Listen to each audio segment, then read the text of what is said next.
Hello. Maybe you'd like to hear that. What is love? I separated myself from myself so that I may love myself, proclaims the Lord. Love is the primordial urge and the basis of creation. Love is God. This love assumes many different forms in the phenomenal world and gives a variety of experiences to individuals.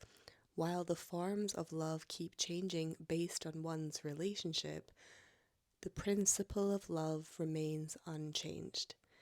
In this chapter, Swami enumerates the different forms of love that human beings experience, and he delineates how human love differs from divine love. Human love is temporary and is based on attachment and affection. Divine love is pure, selfless, and enduring. Swami tells us that true bhakti, devotion, is love for God. We must cultivate such love and become embodiments of pure love. I am reading from a PDF called A Study Guide on Love, which is composed of teachings from the spiritual teacher Satya Sai Baba, who I'm a big fan of, who I also work with internally as one of my spiritual helpers. I don't know if I will be commenting as I read this chapter, but there have been such powerful reflections and insights from clients when I have made usually rather fleeting comments about what love is and how we have distorted our ways of operating. That is, how we are operating out with our natural inclinations in the name of love, based upon this very core fundamental confusion about what love is.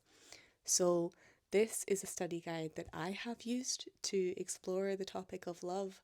I'm also someone who's trained to perceive clairvoyantly in particular. I'm a seer, I read energy, and I've had many moments of just asking and meditating and diving deeper and deeper into that question myself. What is love?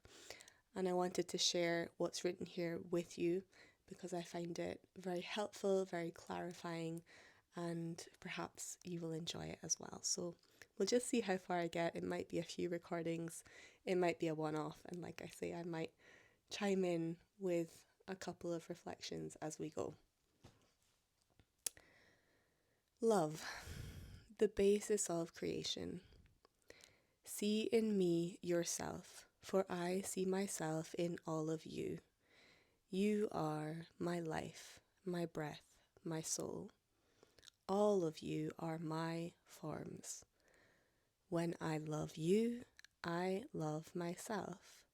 When you love yourselves, you love me.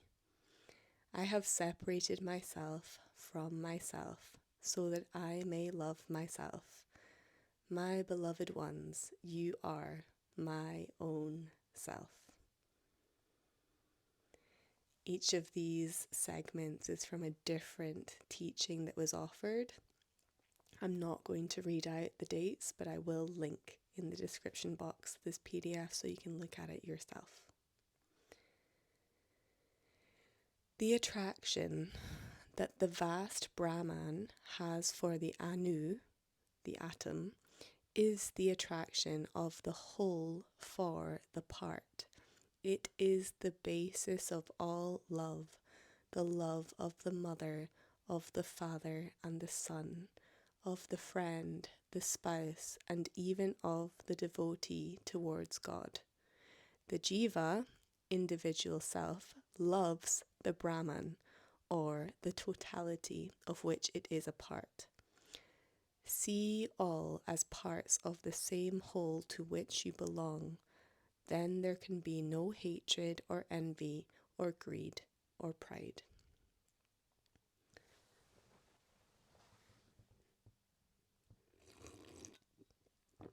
ASMR coffee sip for some of you. Everything is based on love and love alone. The human being is born in love, is sustained in love, and ultimately merges in love. Love is the basis of human life, but you are forgetting such true love and are getting carried away by the worldly and physical love, which is not love in the true sense. In this world, no other virtue is greater than love. Love is truth. Love is righteousness. And love is wealth. This world originated from love, is sustained by love, and ultimately merges in love. Every atom has its origin in love. There are innumerable powers, such as atomic power and magnetic power in this world, but the power of love surpasses them all. Life bereft of faith and love is meaningless and useless. For humans in this world, love is life and love is everything. It is from love that the 5 elements have emerged. It is love that shines brilliantly in every individual. But human beings, not being able to comprehend the significance of love, attribute physical relationship to it. The love of a mother toward a child is vatsalya, affection. The love that exists between wife and husband is moha, infatuation. The love that exists among friends and relations is anuraga, affection. The love toward material objects is icha, desire. Love directed toward God in totality is known as bhakti, devotion. I do apologize for butchering those Sanskrit pronunciations. There will be more. Looking a little closer, we discover that life itself is love. They are not two, but one. Love is the very nature of life, as burning is the nature of fire, or wetness of water, or sweetness of sugar.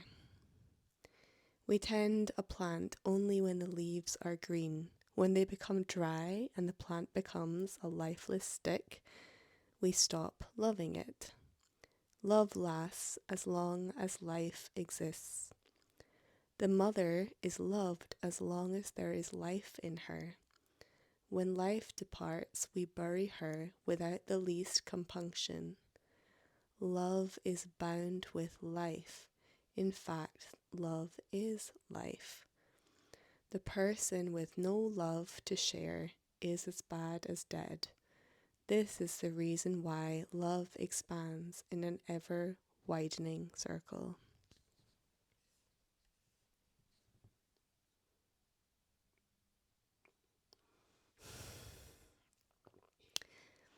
Yes, the slurping was put on. Love is not something which enters your lives midway. It is the atomic principle which is always with you at all times. You should not allow this love to change from moment to moment. You must transmute all your thoughts into expressions of love. To regard whatever actions you perform as an offering to God is the best form of sadhana, spiritual discipline. Whatever good deeds or spiritual acts you may perform, if they are not suffused with love, they are worthless. That paragraph in particular might turn some people off. And I want to say, when you hear the words God, etc., that I'm not a religious person at all. Satya Sai Baba was actually someone who talked about all world religions belonging together. I'm not a religious person, and I'm not really a fan of religion either. And For me, that word God is something that is reclaimed almost from any experience I've had with religion. And I know that there's some quite traditional ideas within that. So I will add a reflection that is in my work. A lot of what I'm doing is helping people to perceive where their energy is activated in their body, relating to different relationship dynamics, emotional blocks, but especially challenges they face, which are actually looping dynamics and stem back to trauma from their childhood. But that's actually a limited perception because our traumas go a lot further back. And I'm supporting people to clear up and alchemize that blocked energy in their system and training them to perceive where it is. And essentially, I would describe my work as collapsing these stories, that being essentially your whole life is a story. The trauma you went through is a story. It's an experience of this realm, which seems to be solid but actually is not. And it's stored information that is ripe to be released. And I come from working in body work, so I started really supporting people with physical symptoms and physical healing, and that's just developed, still part of what I do, but it's about cleaning up the energetic alignment. And I would say I can summarize that now as collapsing all of these stories that we hold, all of these karmic imprints and soul contracts and challenges that we have to experience so long as we carry this sort of twisted energetic state, just collapsing it all back to love. And I'm very conscious as an extremely cerebral person and former economist that this kind of discussion about love can feel or sound so frivolous, so oversimplified, but actually the power of simplicity is underestimated.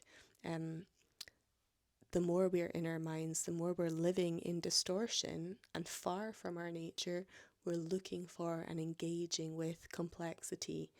We're basically stirring and weaving further into these stories that are just taking our energy away from our source and from our center and from our love and this balancing place in the body, which is the heart, which is balancing the left and right bodies, the masculine, feminine, the past and future into the present, and the energy of so-called heaven and earth within us. So I by now recognize the absolute genius and urgency for more people to have access to this information, that actually everything is taken care of by that simple return to your heart and to love. And I feel like that is enough of an addition for now. So I will continue. Love exists for love and nothing else. It is spontaneous and imparts delight. Everything is permeated by love. Love sees with the heart and not the eyes. It listens not through the ears, but by the tranquility of the heart. It speaks not with the tongue, but out of compassion. Compassion, kindness, and love are separate words that mean the same thing. Love has many synonyms. Love can emanate only from the heart and not any other source. Love is immortal, nectarine, blissful, and infinite. A heart filled with love is boundless, just as rivers with different names and forms merge in the ocean and become one with it. Love in many forms enters the ocean of the heart and gets identified with it. It is impossible to describe the principle of love in full. Love attracts all. love of God has manifested in the form of nature. Therefore, nature attracts all. Karshati iti Krishna. The one who attracts is Krishna. God attracts everyone and confers bliss on all. He is the embodiment of sweetness. People prepare various types of sweets, but sugar is the same in all. Similarly, divinity is the same in all names and forms we see in this world. God cannot be limited to any particular form. Consider all forms as His. You may go anywhere, worship any form. All forms are divine. When you develop such love for and faith in God, you can see Him everywhere and experience His love. It is not possible to experience divinity without developing love. The entire nature is suffused with power of attraction. The world attracts one and all. This power of attraction originates from the changeless and eternal principle of truth, which is the basis of creation. This is known as transcendental truth. It is present in Trikalas, Trikolkas, and Trigunyas, 3 periods of time, 3 worlds, and 3 attributes. It is only one and not two.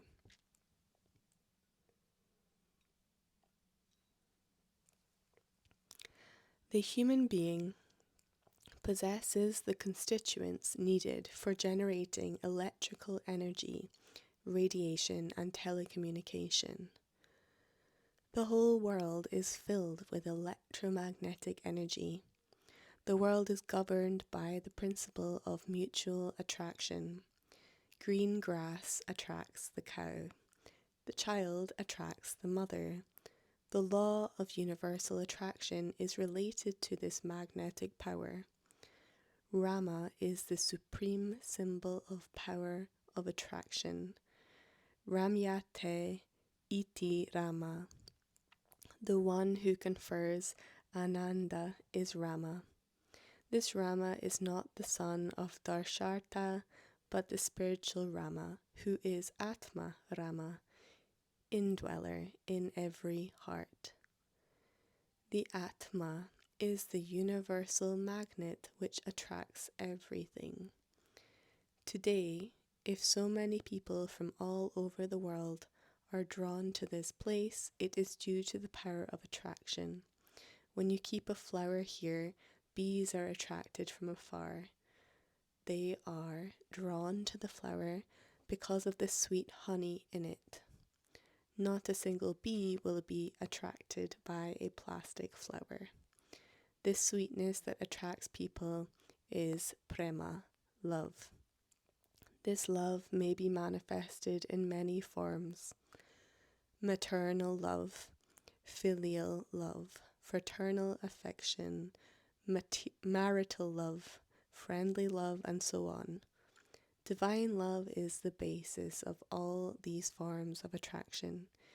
It is a powerful magnet. It is present everywhere, including in every human being. Live in love. Love is life. Without loving or being loved, no being can exist on earth. Love sustains. Love strengthens. Love is the urge behind all adventure, all sacrifice, all success.